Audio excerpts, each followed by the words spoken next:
door goes out to the post box.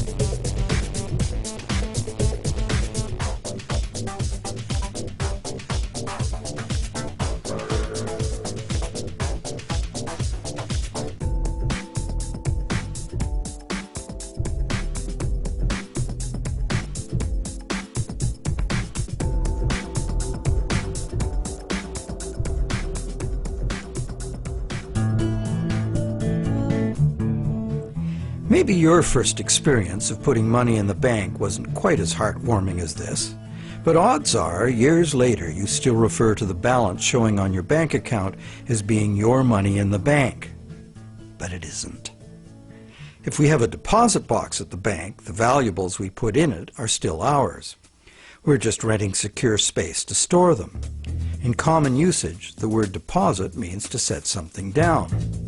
But the use of the word deposit to refer to a bank account is misleading.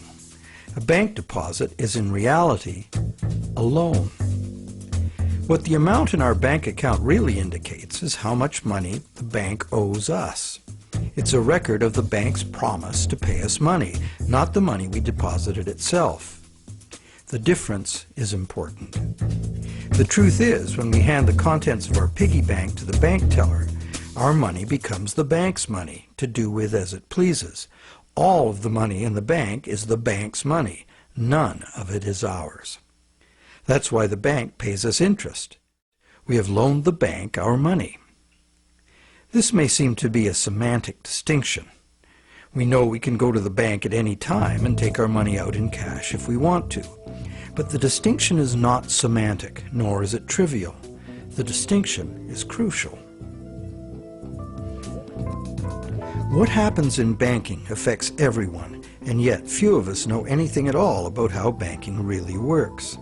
The entire world economy now runs on a system of credit provided by banks, and when that credit system breaks down, everyone suffers.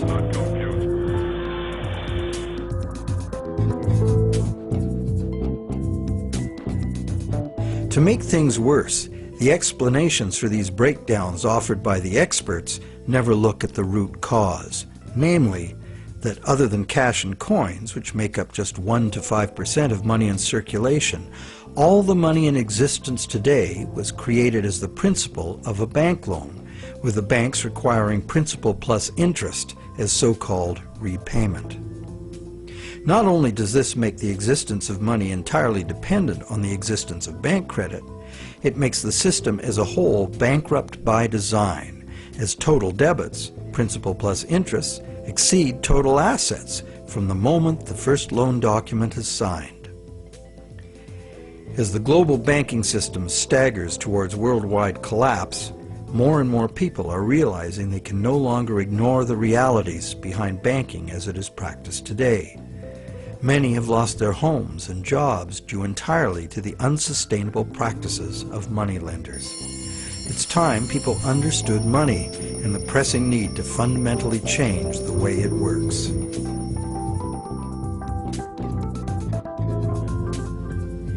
Clarifying what the words used in banking really mean is the first step.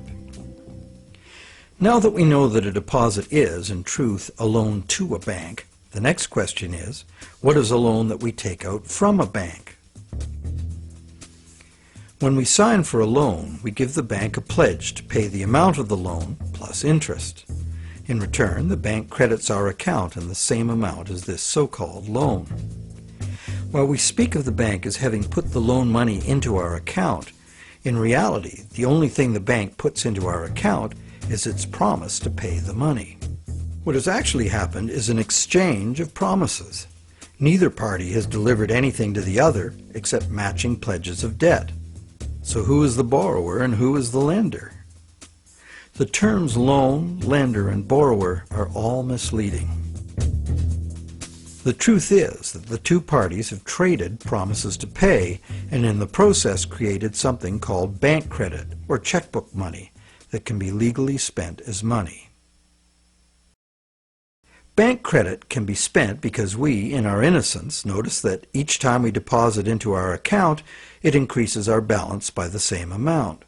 In fact, unless we put something in, our account will be empty.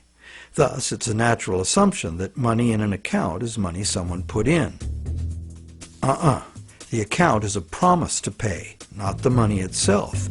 In fact, a promise always indicates the absence of the item promised. Otherwise, why does it need to be promised? Now, because all bank accounts are just promises to pay, the bank and the borrower can simply exchange promises and, in the flash of a few keystrokes, a positive balance appears in the borrower's bank account without anyone putting existing money in.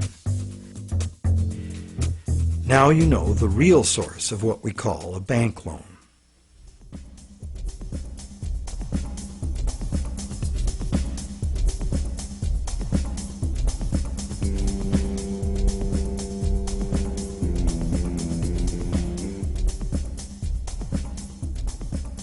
How different would it be if two parties just got together in a basement with a printing press and created new money that way? We intuitively understand the act of fraud called counterfeiting. In printing fake $100 bills, the counterfeiters also create new money out of thin air. Money gives us the ability to purchase the real goods and services of the world. It's clear that the counterfeiters have created new ability to purchase real goods and services without giving anything in exchange except a fancy piece of paper. Counterfeiters get something for nothing directly at the expense of whoever gets caught with their counterfeit money. And if the counterfeit money is not discovered, it dilutes the money supply, stealing from everyone. Counterfeiting is a serious crime, and it is easy to understand why. It's cheating on a basic social agreement, thou shalt not steal. But taking a loan from a bank also creates new purchasing power. However, instead of being considered a form of theft, it is the very basis of our monetary system.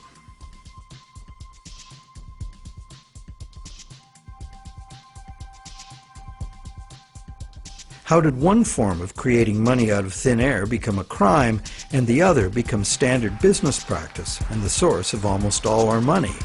For this is what has happened. To understand how, we need to look at the history of the laws governing commerce. But before that, we need to understand the logic of the loan process itself.